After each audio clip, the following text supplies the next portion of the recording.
L'éventreur d'Hollywood. Michael Gargio, âgé de 45 ans, était videur dans un célèbre restaurant de Los Angeles, le Rainbow Bar & Grill. Derrière cette apparence tranquille, il cachait un terrible secret. Il était surnommé l'éventreur d'Hollywood. Michael s'en prenait aux femmes près desquelles il vivait et attendait patiemment le moment de frapper, généralement de nuit à proximité de leur domicile, dans des meurtres minutieusement planifiés. Ses victimes subissaient notamment des mutilations à la poitrine.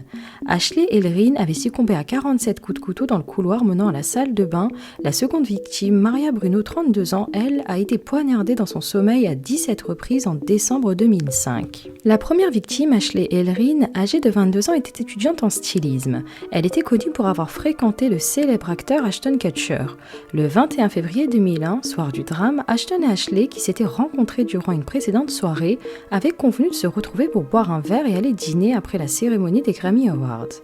S'inquiétant de ne plus avoir de nouvelles en milieu de soirée, Ashton se rend chez Ashley vers 22h30. Sur place, il frappe à la porte et constate que les lumières sont allumées mais que personne ne répond. Il décide alors de regarder par la fenêtre et aperçoit des traces rouges sur le sol. À ce moment-là, il a pensé que c'était du vin qu'Ashley avait accidentellement renversé sur la moquette. Sans être inquiété, il rentre donc chez lui.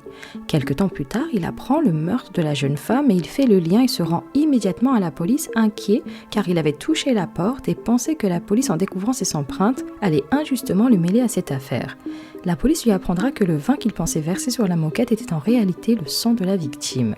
L'enquête révélera que l'agresseur, Michael Gargio, s'était introduit chez Ashley peu avant l'arrivée du comédien Ashton et l'avait poignardée alors qu'elle sortait de la douche.